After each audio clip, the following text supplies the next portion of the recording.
자, 오늘은 에스라 5장 전체를 설교하겠습니다. 자, 오늘 본문 앞에 에스라 4장에서 이스라엘 자손들은 대적들의 방해에 부딪혀서 성전 공사를 중단하게 되었습니다. 이 대적자들은 사마리아에서 내려온 자들로서 옛적에 아시리아 왕이 사마리아 지역으로 이주시켰던 이방인들과 그 땅에 남아있던 이스라엘 자손 간에 섞여서 태어난 혼혈민족이었습니다. 자, 그들은 이스라엘 자손들에게 찾아와서 자기들도 성전 공사에 동참하게 해달라고 요청을 했습니다.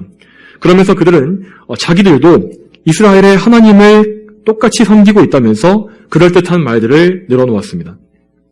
그러나 그들은 남유다의 후예들과 같이 한 분 하나님만을 섬기는 자들이 아니었습니다. 그들은 사마리아 땅에 들어왔던 온갖 우상들을 섬기면서 동시에 하나님을 그중 하나의 신으로 그렇게 섬기고 있었던 것입니다. 그 사실을 익히 알고 있었던 이스라엘의 족장들은 그들의 요청을 단칼에 거절했는데 이때부터 사마리아인들은 집요하게 이스라엘의 성전 공사를 방해하기 시작했습니다.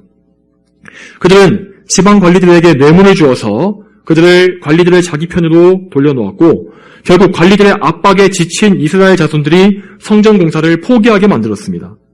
그래서 에스라 4장의 마지막 절은 이렇게 끝나고 있습니다. 이렇게 해서 예루살렘에 있는 하나님의 전 공사가 페르시아 왕 다리우스의 통치 제2년까지 중단되었다. 페르시아의 고레스 2세 때 시작했던 공사가 다리우스 1세 제2년까지 중단되었다는 것인데, 자, 이 기간은 학자마다 연대 계산이 조금씩 다르지만은 가장 적게 잡아도 무려 14년이나 되는 긴 시간이었습니다.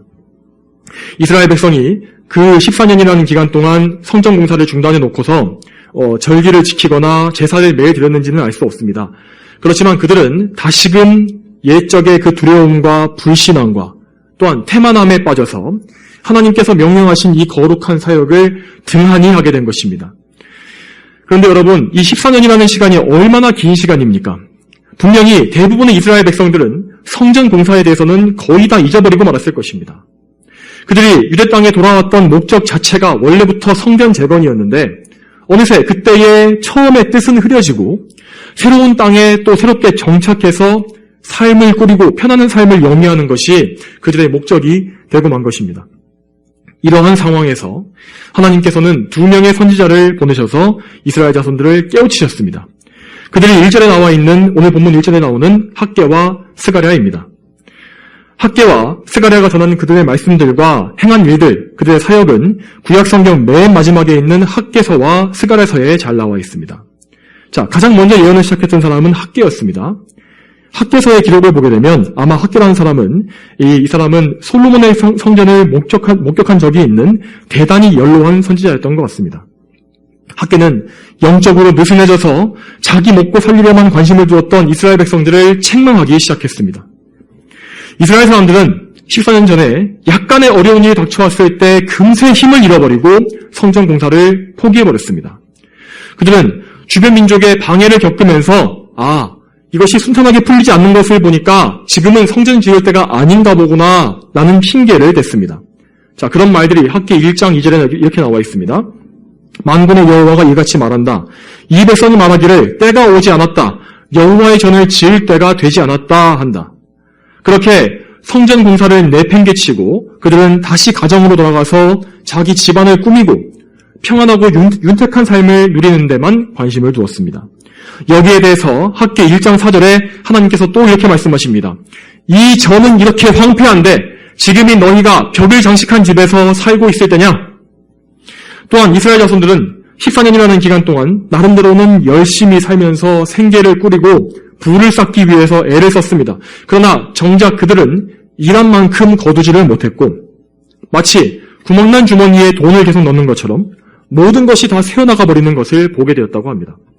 학개 1장 6절에 이렇게 나와 있습니다.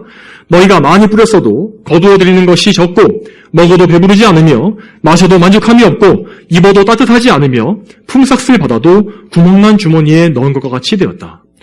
또한 이어서 학개 1장 9절부터 그 이하에는 그들의 그런 빈곤함과 그런 부족함들, 연약함들이 다 나와 있습니다. 너희가 많은 것을 말았으나 도리어 적었고 너희가 그것을 집으로 가져갔으나 내가 날려버렸다. 그것이 무슨 까닭이냐? 만군의 여호와가 말한다. 내 전은 황폐한데 너희는 각기 자기 집 일에만 바빴기 때문이다. 그러므로 너희로 말미암아 하늘은 이슬을 그쳤고 땅은 그 소출을 그쳤다. 내가 이 땅과 산에 곡식과 새 포도주와 기름에 밭의 모든 소산에 사람과 가축에 손으로 수고하는 모든 일에 가뭄이 들게 하였다. 이처럼 이스라엘 자손들은 다시 불신앙에 빠진 이후에 예전에 그들의 어리석은 조상들이 하던 대로 헛된 세월을 또 보내고 말았던 것입니다. 이스라엘 땅은 분명히 이 가나안 땅은 젖과 꿀이 흐르는 땅이라고 했지만 사실 그 말은 그 땅 자체가 비옥하고 물이 풍부해서 그렇다는 것이 아니라 하나님께서 그 땅을 돌보아 주시기 때문에 젖과 꿀이 흐르는 땅이라고 불렸던 것입니다. 하나님께서 때에 맞게 비를 내리시고 적절한 햇빛과 바람을 주실 때에만 유대 땅은 풍부한 소출을 맺을 수가 있었습니다. 성도 여러분, 우리도 이처럼 하나님께서 기뻐하신 일들을 등한히 하고 세상 일에만 매달리는 삶을 살 때에 그 삶 속에서 아무런 열매도 거둘 수가 없을 것입니다. 물론 어떤 경우에는 사람에 따라서 이 세상에서 뭔가 물질적인 것들을 얻을 수가 있고 오히려 더 부유해지는 경우도 있습니다. 그러나 하나님을 떠난 채로 세상에서 성공하고 부유해진다면 오히려 그것이 더 큰 재앙입니다. 하나님께서 그 사람이 영적으로 깨닫지 못하도록 그냥 내버려 두셨다는 뜻이 되기 때문입니다. 그러나 하나님께서는 여기에서 이스라엘을 버리지 아니하셨고 그들이 하나님을 멀리했을 때 얼마나 허망한 삶을 살게 되는지를 가르쳐 주셨습니다. 그렇게 그들은 14년 동안 영적으로나 육적으로나 아무런 결실을 맺지 못하는 시간을 길게 경험한 후에야 다시금 하나님의 말씀을 듣게 된 것입니다. 또한 학개서 말씀을 보게 되면 백성들의 지도자였던 스룹바벨과 예수아를 그렇게 격려하고 용기를 북돋아주는 말씀도 많이 나옵니다. 자, 이것을 통해서 무엇을 알 수 있냐면은, 자, 이는 백성의 우두머리였던 족장들, 스룹바벨과 예수아를 비롯한 족장들조차도 용기를 잃어버리고 믿음을 잃어버리고 첫 결심이 흐려진 상태였다는 것을 보여주는 것입니다. 그러나 이 선지자들의 하나님의 말씀, 이 예언을 통하여서 스룹바벨과 예수아를 비롯해서 이스라엘 백성들의 마음은 다시 감동되었고 모두가 합심해서 성전 건축을 다시금 시작하게 되었습니다. 자, 그리고 학계에 이어서 두 번째 선지자인 스가랴는 이 사람은 제사장 가문의 출신의 선지자로서 학계가 처음으로 예언을 시작한 지 2달 만에 그에게 합류했다고 합니다. 자, 이 사람 역시 이스라엘 백성들이 그들 조상의 악행을 따르지 말고 여호와 하나님께 돌아오라는 메시지를 전했습니다. 대표적으로 스가랴 1장 3절과 4절에 만군의 여호와가 이같이 말씀하셨다. 너희는 내게로 돌아와라. 만군의 여호와의 말이다. 그러면 내가 너희에게 돌아가겠다. 만군의 여호와의 말이다. 너희는 너희 조상들처럼 되지 마라. 이전 선지자들이 그들에게 외치기를 만군의 여호와께서 말씀하시기를 너희는 너희의 악한 길들과 너희의 악한 행동을 버리고 돌아오라고 하셨다 하였으나 그들이 듣지 않았고 나에게 귀를 기울이지 않았다. 여호와의 말이다. 이 말씀에서 알 수 있는 것처럼 하나님께서는 이 선지자들을 통하여 그분의 거룩한 말씀을 다시금 백성들에게 들려주셨고 백성들은 그 말씀을 들을 때에 믿음이 회복된 것입니다. 자, 그러면 그들의 말씀을 살펴보았으니 자, 오늘 본문을 통해서 학계와 스가랴가 했던 선지자의 사역, 그들의 사역 자체가 어떠했는지를 좀 더 살펴보도록 하겠습니다. 1절을 보게 되면, 오늘 본문의 1절을 보게 되면 학계와 스가랴는 자신들을 도우시는 이스라엘 하나님의 이름으로 예언했다라고 되어 있습니다. 이 말씀대로 이 선지자들을 도우시는 분은 하나님이셨습니다. 또한 하나님께서는 이스라엘의 하나님이라고 불리시는 것을 볼 수 있습니다. 그런데 여러분, 이 이스라엘의 당시 모습이 과연 거룩하신 하나님 이름 앞에 붙을 만큼, 하나님의 이름을 수식할 만큼 영광스러웠습니까? 절대 그렇지 않았습니다. 그들은 오히려 하나님의 이름을 부끄럽게 하고 수치스럽게 하는 참으로 미약하고 보잘것없는 포로들에 불과했습니다. 그러나 하나님께서는 그분께서 구원하시기로 정하시고 선택하신 그분의 백성을 부끄러워하지 않으십니다. 그들의 현재 모습이 아무리 못나고 부족한 자들이라 할지라도 하나님께서는 불변하시는 분이시기 때문에 그분은 불변하시기 때문에 그분의 뜻을 절대 거두지 않으시며 그들을 또한 사랑하셔서 인내하셔서 그들의 하나님이라고 불리는 것을 오히려 기뻐하십니다. 여러분, 오늘날에도 여전히 하나님께서는 영적 이스라엘의 하나님이다 라고 불리고 계십니다. 이 영적 이스라엘은 누구입니까? 이것이 무엇입니까? 바로 예수 그리스도의 몸인 보편적인 교회, 전 세계에 함께하고 있는 이 그리스도의 몸된 교회를 말하는 것입니다. 이처럼 오늘날의 우리 성도들은 그리스도의 이 거룩한 몸에 이 지체된 자들로서 교회의 주인이신 하나님께 속한 자들로 그렇게 살고 있다는 것을 알고 있어야 합니다. 또한 1절에 그들은 하나님의 이름으로 예언했다고 합니다. 자, 이 말은 그들이 하는 말의 출처가 그들 자신이 아니라, 인간이 아니라 하나님이심을 의미하는 것입니다. 학개와 스가랴는 하나님께 직접 들은 계시를 백성들에게 전달했습니다. 자, 한편 오늘날의 참된 목회자들, 하나님의 말씀 사역자들은 구약의 선지자들과 같이 하나님께 직통 계시를 받을 수가 없고 또 직통 계시를 원해서도 안 됩니다. 그러나 목회자들은 하나님의 말씀인 성경을 출처로 하여서 또한 성경에 어긋나지 않는 올바른 신학을 도구로 해서 말씀을 기도로 준비하고 성령님의 주권적인 인도하심을 통하여서 말씀을 선포하는 것입니다. 이러한 원리를 통해서 말씀을 선포할 때에 강단에서는 하나님의 뜻에 일치하는 거룩한 말씀이 전달되는 것이며 하나님께서는 성령님의 역사를 그 말씀을 통해 허락하심으로써 그 말씀 사역에, 그 메시지에 그분의 인을 치시는 것입니다. 성령께서 말씀 사역을 통해 역사하시게 되면 지금 우리들에게도 이때 이스라엘 백성들에게 그랬던 것처럼 영적인 각성과 회개와 개혁이 일어날 수가 있습니다. 우리는 성령님의 일깨우심을 통해서 말씀의 거울로서 우리의 삶을 비춰보게 되며 그러면 우리의 죄와 허물을 깨닫게 되는 것입니다. 그 후에 우리는 회개하고 말씀을 따라서 우리의 삶을 개혁해 가게 되는 것입니다. 이처럼 거룩한 말씀의 선포, 하나님의 말씀 자체는 성도들에게 믿음의 결단과 그들의 삶의 개혁을 이룰 수 있는 도구가 된다는 것을 우리는 여기서 또 알 수가 있습니다. 또한 2절을 보게 되면 여기에는 2절 말씀에는 스룹바벨과 예수아와 그리고 학개와 스가랴 모두가 등장하고 있는 것을 볼 수 있습니다. 여기서 스룹바벨은 총독으로서 백성들을 다스리는, 그러니까 왕과 같은 역할을 했고 예수아는 대제사장의 사역을 하고 있었고 학개와 스가랴는 선지자였습니다. 자, 이들의 사역을 통해서 우리는 메시아 예수님의 모형을 또한 볼 수 있습니다. 스룹바벨은 예수님의 왕권을 예표하고 있고 예수아는 예수님의 대제사장직을 예표하고 학개와 스가랴는 선지자직을 예표하는 인물들인 것입니다. 이들은 각자 하나님께서 주신 직분을 말씀대로 충실히 감당함으로써 백성들을 지도하며 하나님의 명령을 수행했습니다. 이들은 죄인이었기 때문에 비록 불완전하지만 신실한 직분자들로서 각기 그리스도의 사역을 미리 보여주는 그런 거룩한 역할을 구약에서 감당한 것입니다. 그들이 각각 담당했던, 이렇게 나뉘어 있었던 세 직분은 전능한 중보자이신 예수 그리스도 안에서 한 개로 하나로 합쳐지게 되었습니다. 예수님께서는 대제사장과 선지자와 왕으로서 그분의 몸된 교회와 각 성도들을 다스리시고 인도하시는 사역을 영원히 담당하고 계십니다. 이제 3절로 가게 되면 강 건너편의 총독 다뜨네와 스달보스네와 그 동료들이 이스라엘 자손들에게 왔다고 기록되어 있습니다. 자, 이들은 4장 초반에 나오고 있는 사마리아인들과는 다른 사람들로서 그 인종이나 출신을 알 수는 없습니다. 이 다뜨네라는 사람의 직함은 강 건너편의 총독이라고 하였습니다. 그러니까 그는 요단강 건너편의 모든 지역을 총괄하는 페르시아의 총독으로 세워진 고위 관리였습니다. 자, 물론 스룹바벨도 총독이긴 했지만 그는 유다 땅만을, 이 좁은 권역만을 관리하는 총독이었기 때문에 그는 분명히 다뜨네보다 하급자의 위치에 있었던 것입니다. 그리고 또 나오는 스달보스네는 이 총독 다뜨네의 서기관이나 비서였던 것으로 보입니다.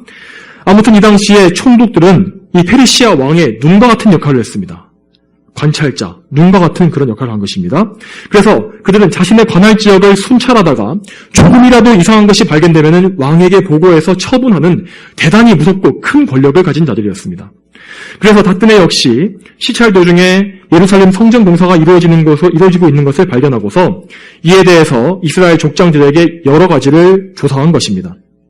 그런데 본문에서 보면 알 수 있지만 다뜨네는 이스라엘 자손들에게 적대적인 말이나 행동을 하지 않았고 다만 그들의 공사가 공식적으로 허가된 것인지 아닌지를 다리오 왕에게 확인하는 절차만 거치고 있습니다. 자, 여기서부터 이어지는 모든 말씀들에서 우리는 하나님께서 참으로 오묘한 섭리로 사람의 마음과 역사적인 상황 전반을 다 인도하셔서 성전 재건을 도와주시는 것을, 인도하시는 것을 발견할 수가 있습니다. 자, 이어서 5절 말씀에 하나님께서 유다 장로들을 돌보셨으므로 라고 되어 있는 구절이 있습니다. 이것을 원어로 보게 되면 하나님의 눈이 유다 장로들에게 있었다라는 의미가 됩니다.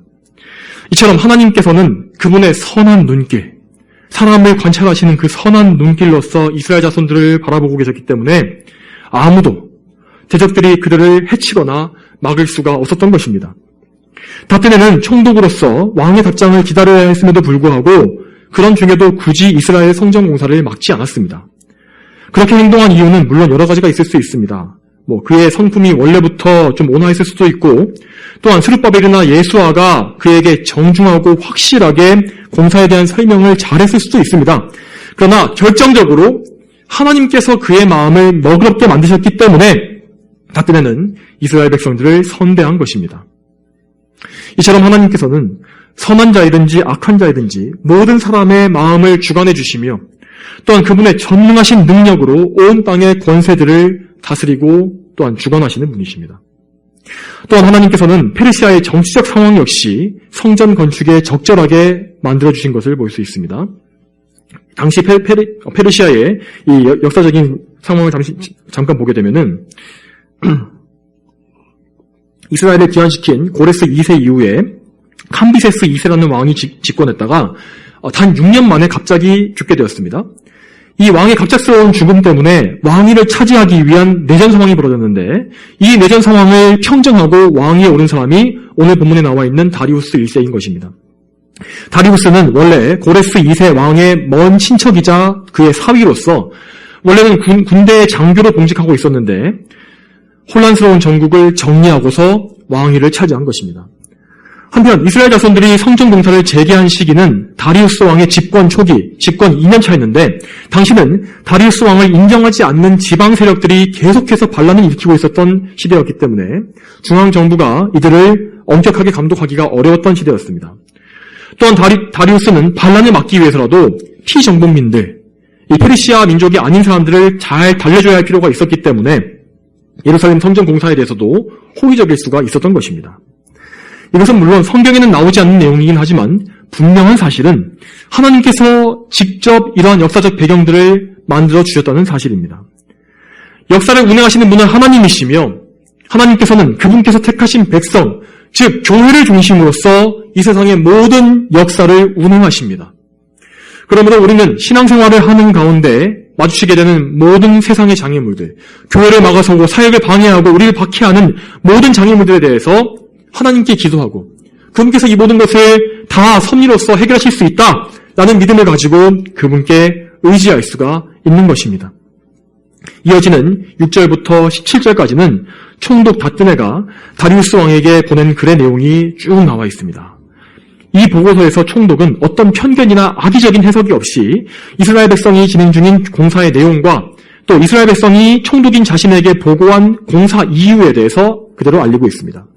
그래서 이 편지에는 이스라엘 백성들이 총독에게 보고했던 내용이 길게 또한 나와 있는 것을 볼 수 있습니다. 자, 그들의 보고 내용, 이스라엘 백성들의 보고 내용을 통해서 우리는 스룹바벨을 비롯한 백성의 족장들이 얼마나 이 성전 재건을 명확하게 영적으로 이해했는지를 잘 알 수가 있습니다. 먼저 11절과 12절을 보게 되면 그들의 조상들이 하나님을 경록해 하여서 바빌로니아 왕 느부갓네살의 손에 넘기셨다라는 사실을 알고 있었습니다. 자, 물론 우리가 보기에는 이걸 아는 것은 당연하지 않느냐라고 생각할 수 있습니다. 그렇지만 실제 남유다가 바빌로니아에게 멸망하던 그 과거 당시 70년 전 당시에는 대부분의 이스라엘 사람들이 하나님께서 이방 민족인 바빌로니아를 통해서 이스라엘을 치실 수 있다는 그 사실에 대해서 알지도 못했고 인정하지도 않았습니다. 오히려 그 사실을 전파하는 선지자들을 돌로 치며 그들을 박해했다는 것을 알 수 있습니다. 그러나 지금 이스라엘 백성들은 그들 자신들의 조상들과 같지 아니하고 조상들의 죄와 하나님의 공의로운 징계와 심판에 대하여서 겸손하고 정확하게 인정하고 고백하고 있는 것입니다.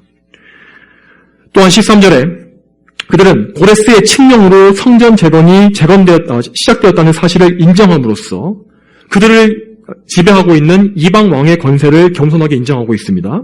자, 그런데 이 역시 보통 이스라엘 백성들은 잘 하지 못했던 일이었습니다. 이스라엘 백성들은 늘 민족적인 교만함, 그들의 어떤 영적인 그런 선민으로서의 직위뿐만 아니라 어떤 정말 이방인들을 깔보고 멸시하는 그런 민족적인 우월의식에 가득 차서 자신들을 지배하는 높은 권세에 대해서도 항상 대놓고 무시해왔기 때문입니다. 그러나 그들을 지배하는 왕들은 비록 그들이 하나님을 알지 못하는 이방인이라 할지라도 분명히 하나님께서 이스라엘 위에 하나님께서 두신 권세였습니다.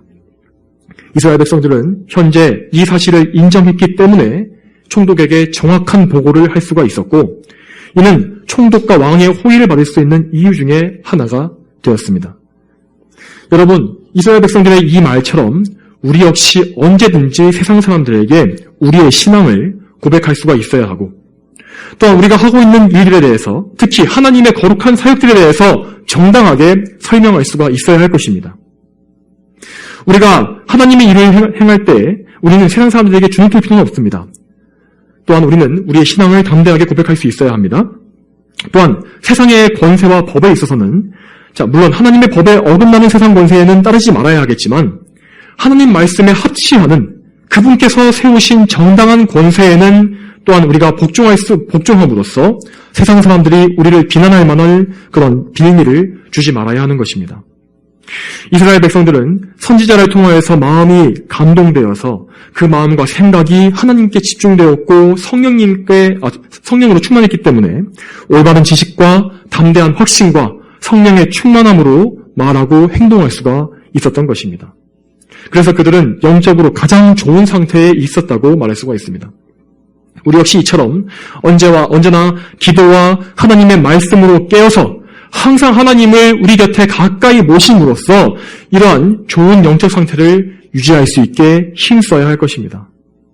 자, 여러분, 그러면 우리는 오늘 본문 말씀에서 어떤 교훈을 또 얻을 수 있을까요? 첫째로 우리는 우리 주변의 상황에 휘둘리지 말고 하나님의 말씀에만 집중해야 한다는 교훈을 배울 수가 있을 것입니다. 이스라엘 백성들이 이전에 14년 전에 낙심하여서 무너진 이유는 그들을 둘러싼 상황에 억눌려 버렸기 때문입니다. 이 에스라 4장에 나오는 사마리아의 대적들은 이미 그 지역에 먼저 오랫동안 살면서 세력을 형성하고 있었고, 그래서 페르시아 관리들의 권력을 효과적으로 이용하는 방법을 알고 있었습니다. 이스라엘 자손들은 자신들이 이 페르시아 왕인 고레스 왕이 이 조서만 갖고 있으면, 이 명령서만 갖고 있으면 모든 것이 잘 될 것이라고 생각했던 것 같습니다. 그렇지만 고레스의 실질적인 권세는 제국의 변방까지 미치지 못했던 것입니다. 또한 이스라엘 백성들은 바벨론과 페르시아의 도시에서 안락한 삶을 누리던 사람들이었기 때문에 예루살렘에 황폐화된 그 땅의 척박한 환경 역시 그들을 낙심하게 만들었을 것입니다. 그렇게 대적들의 방해와 환경의 어려움 속에서 그들은 성전 재건을 놓아버리고 말았습니다. 여러분, 우리 역시 얼마든지 이런 상황을 겪을 수가 있습니다. 우리 영적 대적들은 우리를 영적으로 또 심리적으로 압박하며 우리가 받은 은혜들이 보잘것없게 보이도록 만들기도 합니다. 이럴 때 우리는 정말 하나님께서 우리와 함께 계시는가 하는 의문을 품기도 하고, 그렇게 되면 우리는 이스라엘 백성들처럼 손에 힘이 풀리게 되고 영적으로 낙담하게 되는 것입니다. 그러나 여러분, 어떠한 상황에도 두려워하지 마십시오. 우리가 의지해야 할 분은 오직 하나님 한 분이시고 우리는 그분의 말씀을 들어야 합니다. 여러분, 오늘 본문에서 이스라엘 백성이 어떻게 다시금 새 힘을 얻게 되었는지를 잘 기억하시기 바랍니다. 그들은 하나님의 거룩한 말씀을 들음으로써 용기와 새 힘을 얻었습니다. 이와 같이 우리는 항상 강단에서 선포되는 하나님의 말씀에 귀를 기울여야 합니다. 혹시 여러분 중에서 또 영상을 통해서 이 말씀을 듣고 계시는 분들 중에서 혹시 하나님께서 우리와 함께 하시는지 의심스러우신 분들이 계십니까? 혹 여러분이 속한 회중에서, 이 교회에서 하나님의 영광이 떠난 것은 아닌가 하는 그런 낙심의 마음이 드는 분이 계십니까?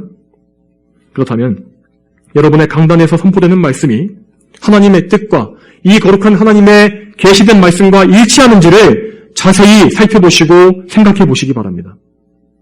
만일 여러분이 듣는 이 말씀에서 사람의 생각이 아니라 하나님의 영광스러운 그 뜻이 드러나게 되고 하나님의 주권과 그분의 복음이 높여지고 있다면 하나님께서 여러분과 함께 계심을 의심하실 필요가 없는 것입니다. 왜냐하면 신실하신 하나님께서는 그분의 참된 말씀에 인치심으로써 그 거룩한 말씀이 땅에 떨어지고 몰당하지 않도록 내버려두지 않으실 것이기 때문입니다. 그러므로 다시 힘을 내시고 주님의 몸된 교회를 위하여 더욱더 담대하시기를 바랍니다. 교회와 사역을 위해서 힘써 기도하며 주변에 낙심한 형제들이 있다면 그들을 격려하고 위로해 주십시오. 또한 언제나 그리스도께 순종하는 삶을 항상 사시며 또한 주변 사람들에게 생명의 복음을 전파하는 이 일에도 계속해서 힘쓰시기를 바랍니다. 하나님께서는 그분을 의뢰하고 신뢰하는 자를 결코 떠나지 아니하시며 그분의 빛을 그들에게서 거두지 아니하십니다. 그분의 선하심과 신실하심, 변치 않으시는 그 성품을 항상 여러분 기억하시길 바랍니다. 또한 우리는 오늘 말씀을 통하여서 하나님의 책망과 징계를 두려워하지 말아야 할 것을 또한 배울 수 있습니다. 오늘 본문에 나온 선지자들은 먼저는 이스라엘 백성들의 나태함과 죄악을 정말 신랄하게 지적하고 책망했습니다. 그 말씀들은 분명히 백성들의 마음을 깊이 찔렀을 것입니다. 백성들은 하나님의 책망을 들으면서 그분의 꾸지람을 듣게 되면서 분명히 마음이 상하고 슬퍼했을 것입니다. 그러나 하나님께서는 선지자들에게 책망의 말씀만 주신 것이 아니었습니다. 하나님은 그분의 백성들에 대한 사랑과 은혜의 말씀을 보여주셨으며 무엇보다 그들이 용기와 힘을 회복하도록 그들에게 영적인 격려를 정말 풍성히 부어주셨습니다. 또한 이렇게 백성들을 책망했던 선지자들은 나중에는 성전 재건에 함께 뛰어들어서 백성들을 계속해서 도왔다고 나옵니다. 이처럼 하나님의 책망은 먼저는 우리의 마음을 찌르고 상처를 주기도 합니다. 그렇지만 동시에 하나님은 우리를 싸매어 주십니다. 그분이 우리를 꾸짖고 때로 매로치시는 것은 우리를 망하게 하시려는 것이 아니라 우리에게서 우리의 죄의 잔재, 찌꺼기를 없애고 우리를 영적으로 더욱 새롭고 거룩하게 하시려는 그런 귀한 뜻이 있는 것입니다. 하나님께서는 항상 선하시며 우리에게 좋은 것만을 주시는 의로운 아버지이십니다. 그러므로 내가 지금 하나님께 책망받고 있구나, 징계받고 있구나 라는 생각이 드신다면 오히려 여러분 기뻐하시고 즐거워하십시오. 하나님께서 여러분을 자녀로 대한다는 사실이 지금 증명되고 있는 것이기 때문입니다. 우리는 하나님의 사랑에 감사하며 회개하고 마음을 돌이켜서 선한 일에 더욱더 열심을 내야 합니다. 그렇게 하면 하나님께서는 우리를 크게 기뻐하시며 우리가 하나님 섬기는 일을 앞으로 더욱더 잘할 수 있도록 더 큰 능력과 은혜를 베풀어 주실 것입니다. 또한 마지막으로 우리는 오늘 본문에서 하나님의 임재를 갈망해야 한다는 사실을 또한 배울 수 있습니다. 여러분, 이스라엘의 성전, 이 거룩한 예루살렘의 성전은 하나님께서 그분의 백성 가운데 계신다는 사실을 보여주는 증거였습니다. 구약시대에 하나님께서는 성전을 통해서 백성들에게 그분의 임재, 거룩한 임재를 보여주셨고 또한 성전의 희생제물을 통해서 백성들과 만나주셨습니다. 이처럼 예루살렘 성전은 하나님의 선민으로서 그들이 하나님과 함께하고 있다는 거룩한 증표가 되었기 때문에 참으로 하나님을 섬기는 신실한 이스라엘 자손들은 그토록 열심히 이 성전 재건에 매달렸던 것입니다. 한편 신약시대에 살고 있는 우리에게 성전은 이 눈에 보이는 이 교회와 동료가 아닙니다. 눈에 보이는 교회와 예배당은 물론 귀하고 거룩한 장소입니다. 그렇지만 예배당 건물 자체가 성전이거나 또한 보편적인 교회 그 자체인 것은 아닙니다. 오늘날 우리에게 하나님의 임재는 임마누엘이신 예수 그리스도와 보혜사 성령님을 통해서 드러나게 됩니다. 우리 각 성도가 거룩한 하나님의 성전으로서 성령께서 항상 거하시는 성전이 된 것입니다. 구약의 이스라엘 백성들이 제사장을 통해서 희생제물로 하나님께 나아갔듯이 우리는 예수 그리스도께서 단번에 자신을 드리신 희생제사를 통하여서 하나님께 직접 나아갑니다. 그러므로 우리는 시간과 장소에 구애받지 않고 언제 어디서든 그리스도 예수님을 통하여 하나님께 나아갈 수 있으며 또한 성령 하나님을 통하여서 하나님의 임재와 항상 그분이 동행하신다는 사실을 경험할 수가 있습니다. 하나님께서는 그분의 백성인 우리 성도들이 항상 하나님을 가까이 하기를 원하시고 또한 그분 앞에 담대히 나아갈 믿음을 굳게 붙잡기를 원하십니다. 우리는 이런 하나님의 뜻을 깨닫고 항상 예수 그리스도의 대속에 의지하여서 죄를 끊어버려야 합니다. 여러분, 우리 안에 있는 이 내재해 있는 죄성, 이것이 날뛰도록 방치해서 우리 삶 속에서 죄악이 번성하게 하지 마시길 바랍니다. 죄된 행동과 생각과 그런 습관에 젖어 사는 것은 성령님을 근심하시게 하는 큰 죄이고 하나님께 나아가는 일에 스스로 온갖 장애물을 놓는 어리석은 짓입니다. 하나님께서는 그분의 소유인 귀한 성도들이 죄에 빠져서 영적 나태함과 어둠에 머무는 것을 결코 오래 내버려 두지 않으실 것이고 의로운 아버지로서 반드시 사랑의 채찍을 드시고 우리에게 가까이 오실 것입니다. 그러므로 절대 두려우신 하나님을 시험하지 마시길 바랍니다. 언제나 우리의 대제사장이시요 선지자여 왕이신 중보자 예수 그리스도께 절대적으로 의지하시면서 성령님의 인도하심을 사모하고 하나님 아버지의 영광에 우리의 온 마음과 생각이 집중될 수 있도록 그렇게 하시길 바랍니다. 그런 가운데 말씀을 더욱 사랑하며 열렬히 기도함으로써 하나님과의 깊은 교제로 항상 나아가십시오. 하나님께서는 그분을 가까이 하는 자를 더욱더 가까이 해주시며 그를 더욱더 거룩하게 구별하셔서 하나님의 집에 귀한 그릇이 되게 하실 것입니다. 사랑하는 성도 여러분, 에스라서에 나온 이스라엘 백성들은 연약한 우리들과 너무나 많이 닮아 있습니다. 그들은 정말 많이 죄를 짓고 실수하고 넘어지지만 하나님께서는 그럼에도 불구하고 언제나 신실하게 그들을 돌아보시며 다시금 그들을 바른 길로 인도하십니다. 그러므로 우리들 역시 항상 하나님을 바라보아야 합니다. 하나님께서 우리의 중보자로 보내신 구원자 예수 그리스도, 우리를 위해서 십자가에서 못 박히시고 죽으시며 부활하신 그 예수 그리스도를 항상 바라보십시오. 그분의 보혈을 의지하십시오. 또한 우리 안에 예수님을 통해서 오신 보혜사 성령님께 의지하시기 바랍니다. 우리 예일교회 성도님들 모두가 삼위일체 하나님을 굳게 믿고 의지함으로써 더욱더 강하고 담대한 믿음을 앞으로도 계속해서 가지게 되기를 축복합니다. 다 함께 기도하겠습니다. 거룩하신 아버지 하나님, 오늘도 에스라서의 말씀을 통하여서 우리가 하나님 앞에 얼마나 죄인이며 또한 부족한 자들이지만 하나님의 신실하심과 은혜로서 얼마나 우리를 또한 도와주시며 감싸주시며 구원해 주시는지를 보게 하시니 감사합니다. 하나님 아버지, 우리가 언제나 신실하신 하나님을 바라보게 하시고 우리를 둘러싸고 있는 대적들의 모든 위협과 상황의 어려움에 정말 저희가 매여 있는 것이 아니라 거룩하신 하나님의 오른팔을 바라보며 하나님의 도우심을 바라보며 담대한 믿음으로 하나님의 거룩하신 일들을 늘 행할 수 있도록 저에게 굳은 믿음을 허락하여 주시옵소서. 감사드리며 예수님의 이름으로 기도 올렸습니다. 아멘.